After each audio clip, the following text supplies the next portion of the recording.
यहाँ पे एक और सिनेरियो है which one is bit complex to the previous one. इसके अंदर सिनेरियो के मुताबिक हमारे पास एक एरे साइज़ जिसका 6 है, वो साइज़ हमारे पास एरे है और हमारे पास जो भी नंबर आ रहा है हम विदाउट एनी प्रोसेसिंग काउंटर की पोजीशन पे डालते जा रहे हैं और उसको इंक्रीमेंट देते जा रहे हैं काउंटर के अंदर। तो हमने सारी इंसर्शन करने के बाद अब इसको हम सॉर्ट करना चाह रहे हैं। तो इस केस के अंदर साइज 6 है, काउंटर 6 है एंड आई और जे की वैल्यू इनिशियली से 0। तो जब आई और जे को कंपैरिजन करेंगे, एक ही एलिमेंट है तो कंपैरिजन तो क्या होना है, उसी के साथ कंपैरिजन कर रहे हैं, तो no swapping will be perform. तो पहली आइट्रेशन के बाद अगर यहाँ पे कंपैरिजन परफॉर्म करते हैं तो ये यही होगा 42, 5, 35, 12 एंड यही एरे के एलिमेंट्स होंगे। पहली आइट्रेशन के बाद आई का जो आई में हमने इंक्रीमेंट कर दिया, इस I is from 0 to 1 is no 1। अब हमने कंपैरिजन स्टार्ट करना है, जे आई -1 से स्टार्ट होगा और जब तक जे ग्रेटर दैन 0 है तो हम कंपैरिजन परफॉर्म करते चले जाएंगे। अब इनको कंपैरिजन हमने इनका कंपैरिजन किया तो 5 और एरे ऑफ और इन दो को कंपैरिजन परफॉर्म किया हमने। तो हम देख रहे हैं कि 5 इज़ स्मॉलर दैन 42। तो अब 5 is here and 42 is here. तो यहाँ तक हमारी जो 0 से लेके आई तक जो एरे है वो एक सॉर्टेड ऑर्डर में आ गई है। ये एग्जैक्टली वैसे ही काम करता हुआ नज़र आ रहा है, ये वाला एल्गोरिथम जैसे हमने पीछे डिस्कस किया था। तो अब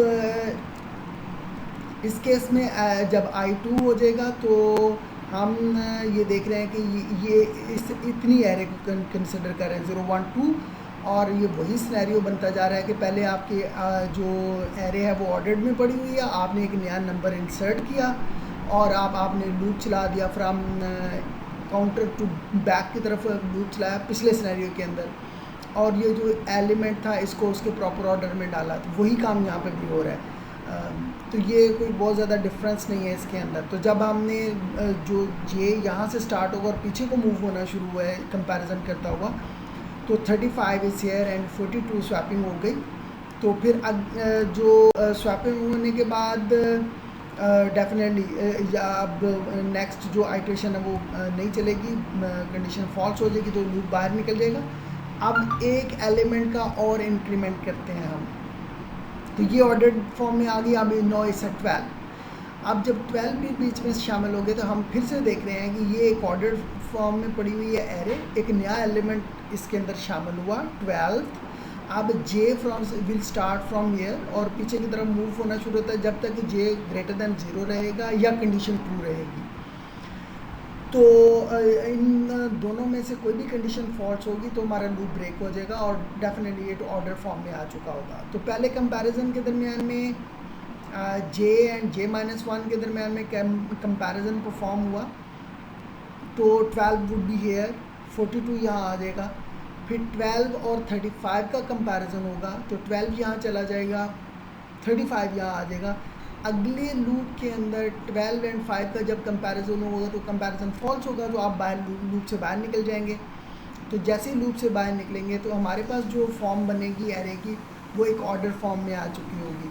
तो एरे ऑफ आई का मतलब है कि एरे ऑफ 3 तक हमारी जो एरे है वो सारी सॉर्टेड हो चुकी है। जैसे हम आई के अंदर इंक्रीमेंट देंगे आउटर लूप, डेफिनेटली एक आउटर लूप जब एग्जीक्यूट होगा, ये देखें एक तो हमारा आउटर लूप है जो कि 0 से लेके हमने सॉर्ट करना है 5 तक। तो एक लूप तो चलेगा 0, 1, 2, 3, 4, 5 तक। जो इनर लूप होगा वो आई से चलेगा, सपोज यहाँ 4 से चलेगा इनर लूप, और वो मूविंग बैकवर्ड 0 तक या जब तक वो कंडीशन ट्रू रहेगी। तो नेस्टेड लूप है। तो आउटर लूप 0 से स्टार्ट होगा जो कि जिसको आई कंट्रोल कर रहे हैं, वो 1 बाई 1 इंक्रीमेंट होता चला जा रहा है, हर दफ़ा एक नया एलिमेंट को कंसिडर करता है और उसको उसकी प्रॉपर ऑर्डर में डाल देता है। इस केस में आई इज़ 4। तो यहाँ तक तो ऑलरेडी 3 तक सॉर्टेड ऑर्डर में आ चुकी है। एक नया एलिमेंट उसने कंसिडर किया 101। अब लूप यहाँ से शुरू हो जाएगा इनर लूप और आगे मूव होना शुरू हो जाएगा पीछे को, जब तक कि जे ग्रेटर दैन रहे या वो अपनी प्रॉपर ऑर्डर में नहीं आ जाएगा। डेफिनेटली 42 विल इस केस के अंदर पहला कंपैरिजन ही फॉल्स हो गया। तो फॉल्स हो गया इसका मतलब है कि ये इसके बाद आगे कोई कंपैरिजन परफॉर्म नहीं होगा, ऑल्दो के जे जो है greater than 0 but condition false हो गई, तो इनर लूप नहीं चलेगा। नहीं चलेगा तो जब इनर लूप से बाहर निकलेंगे तो हमारी जो ऑर्डर फॉर्म में आ जाएगी एरे वो ये है। उसके बाद आउटर लूप जो है, जो उसके अंदर इंक्रीमेंट होगा, वो 5 पे पॉइंट करना शुरू होगा। इनर लूप जे जो है इनर लूप जिसको कंट्रोल कर रहे हैं वो आई से स्टार्ट होगा और पीछे की तरफ मूव होना शुरू हो जाएगा। तो जैसे कंपैरिजन किया हमने 101 यहाँ आ गया, 77 यहाँ आ गया, अगर एक कंपैरिजन फेल हो गया तो जो अगला जो इनर लूप है वो सिर्फ 2 कंपैरिजन के बाद फॉल्स हो गया तो बाहर निकल गया।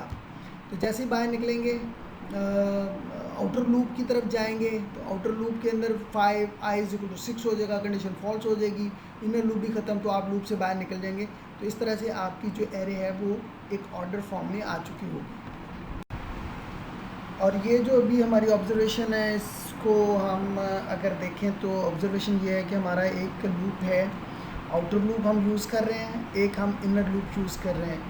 आउटर लूप जो है वो 0 से लेके एंड तक मूव हो रहा है जब तक लिस्ट नॉट एंड्स, और इनर लूप के अंदर हम आई से स्टार्ट हो रहे हैं और पीछे की तरफ मूव कंपेयर जो है ना वो चला रहे हैं उसको, और हर दफ़ा एडजेसेंट एलिमेंट्स को कंपेयर करते चले जा रहे हैं। जैसे स्वैपिंग की जो कंडीशन है कि एरे ऑफ जे अगर छोटा है एरे ऑफ J-1 से J-, तो हम उसकी स्वैपिंग परफॉर्म करते चले जा रहे हैं इफ़ नेसेसरी, अगर वो कंडीशन ट्रू होती है। जब तक ये कंडीशन ट्रू रहे तो हम स्वैपिंग परफॉर्म करते चले जाते हैं और वी आर मूविंग बैकवर्ड। और ये जो प्रोसेस है ये रिपीट करना है अंटिल जो है वो सारी की सारी जो हमारी एरे है वो सॉर्टेड ऑर्डर में नहीं आ जाती। अब इस जो एल्गोरिदम है इसके जो इम्प्लीमेंटेशन के 2 सिनेरियोज़ हैं। पहला वही सिनेरियो जो अभी हमने डिस्कस किया, जो पहले भी डिस्कस कर चुके हैं पहले सिनेरियो की दफ़ा। वो ये है कि अगर उसको देखें तो एक लूप है जो 1 से लेके एंड तक चलेगा। 0 से इसलिए स्टार्ट नहीं करे कि एक ही एलिमेंट है तो वो ऑर्डर्ड फॉर्म नहीं होगा, डेफिनेटली उसको कंपैरिजन करने की ज़रूरत नहीं है। तो i = 1 से हम स्टार्ट करेंगे, j = 1, और जब तक j इज़ ग्रेटर दैन रहे 0 से। तो i 1 के ऊपर है, j 1 से स्टार्ट हुआ और j इज़ मूविंग बैकवर्ड जब तक j - ग्रेटर दैन 0 रहे। तो हम ये देख रहे हैं कि कंडीशन ट्रू होगी तो j माइनस होता चला जा रहा है। अगर ये 4 5 है तो ये 5 भी है तो 4 3 2 1 0 पे जाके कंडीशन फॉल्स हो जाएगी। साथ ही हमने दूसरी कंडीशन इसके साथ एंड के साथ लगाई कि अगर array of j is smaller than array of J-1, जो अभी हमने डिस्कस किया वो चीज़, अगर ये दोनों कंडीशंस ट्रू हैं हो जाती हैं तो स्वैपिंग परफॉर्म हो जाएगी। ये स्वैपिंग का जो है ना वो स्वैपिंग हो रही है दोनों एलिमेंट्स की। स्वैपिंग परफॉर्म करने के बाद हमने एरे को j को पीछे की तरफ मूव कर दिया, और जैसे ये लूप बाहर निकलेगा, लूप से बाहर निकलेंगे, i जो है वो 1 से 2 हो जाएगा, 3 हो जाएगा, 4 हो जाएगा।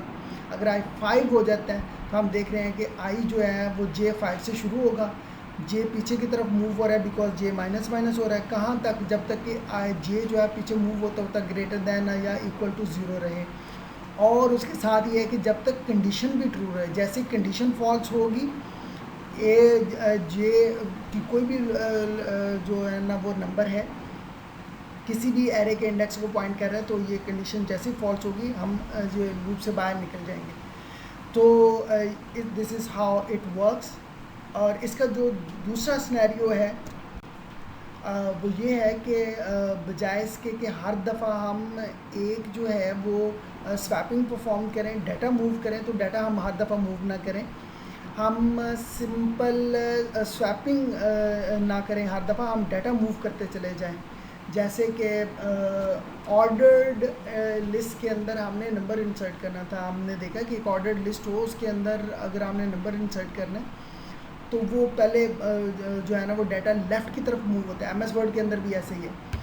तो MS वर्ड के अंदर अगर मैंने लिखा हो आई लव पाकिस्तान और मैंने आपने माउस पॉइंटर से क्लिक कर देता हूँ आई लव के दरमियान में, तो और दी प्रिंट करता हूँ, वहाँ टाइप करता हूँ, तो जो सारा जो डाटा है आई लव के बाद वाला वो सारा लेफ़्ट को मूव होता है, जगह बनती है, फिर वो दी वहाँ इंसर्ट होता है। तो यही है कि जो एलिमेंट हमने इंसर्ट करना है, आखिरी एलिमेंट का प्रॉब्लम था ना, उसको हमने एलिमेंट में सेव कर लिया और फिर हमने एक लूप चला दिया। लूप जो है वो j-1 से स्टार्ट होगा डेफिनेटली, और जब तक ये कंडीशन ट्रू रहे, स्वैपिंग ना हो, डाटा सिर्फ मूव होता रहे, और डाटा जैसे ही आप लूप से बाहर निकलेंगे डाटा सारा मूव कर चुके होंगे, तो एरे ऑफ j+1 जो कि डिक्रीमेंट हो चुका है, उसकी जगह पे ये जो एलिमेंट है, जो लास्ट एलिमेंट है, जो उसकी जो डिज़ायर्ड लोकेशन है, वहाँ तक हम पहुँच गए, तो डाटे को वहाँ इंसर्ट कर दें। तो एक एस्पेक्ट उस कोड का जो पिछली स्लाइड के ऊपर डिस्कस किया, ये भी है। इन दोनों कोड के अंदर फ़र्क सिर्फ ये है कि वहाँ हर दफ़ा डाटा की स्वैपिंग हो रही है, और यहाँ पे डाटा की स्वैपिंग नहीं हो रही, डाटा मूव हो रहा है, और एंड के ऊपर हमने एक ही एलिमेंट जो है वो उसके अंदर उसको इंसर्ट कर दिया उसकी डिज़ायर्ड लोकेशन के ऊपर। यहाँ थोड़ा सा इसका एनालिसिस एल्गोरिदम का। आउटर लूप जो है वो जैसे कि हमने 1 से शुरू कर रहे हैं तो एंड तक जा रहा है, तो n-1 time outer loop execute हो रहा है, और जो इनर लूप है it depends on the input पे डिपेंड इस तरह से करता है कि जैसे कंडीशन फॉल्स होगी, वो अगर दूसरे नंबर पे जाके फॉल्स हो जाती है, तीसरे नंबर पे फॉल्स होती है, या 10वें नंबर पे जाके फॉल्स होती है। जैसे कंडीशन फॉल्स होगी और जो इनर लूप है उसकी एग्जीक्यूशन स्टॉप हो जाएगी। तो ये हाईली डिपेंडेंट है इनर लूप के ऊपर, ये इनर लूप डिपेंडेंट है उसकी कंडीशन के ऊपर।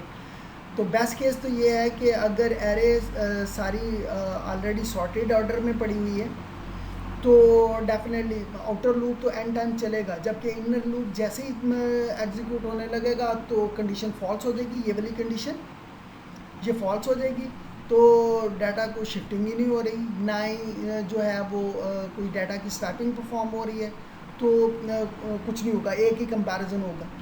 तो जबकि वर्स्ट केस इसका ये है कि आपने जो है वो जो डाटा है वो सपोज इंसर्टेड सॉर्टेड ऑर्डर में पड़ा हुआ है, असेंडिंग ऑर्डर में, और जो आपने सबसे आखिरी एलिमेंट है वो सबसे छोटा एलिमेंट है, तो वो सारे का सारा जो है ना वो परफॉर्म करता चला जाएगा, और ये जो जितने कंपैरिजन है वो कंपैरिजन परफॉर्म होंगे। तो ये बस केस होगा। तो यानी कि अगर लूप जो हर दफ़ा जो इंक्रीमेंट हो रहा है उसके अंदर आई के अंदर, और लूप जो है जो इनर लूप है वो आई से स्टार्ट हो रहा है, वो 0 तक चले हर दफ़ा, तो ये वर्स्ट केस है। सो द बेस्ट केस ये है कि अगर और जो ऑर्डर फॉर्म में पड़ा हुआ है तो बिग ऑफ n होगा, n है अगर उसका साइज़ n है तो बिग ऑफ n होगा, बेस्ट केस है इसका।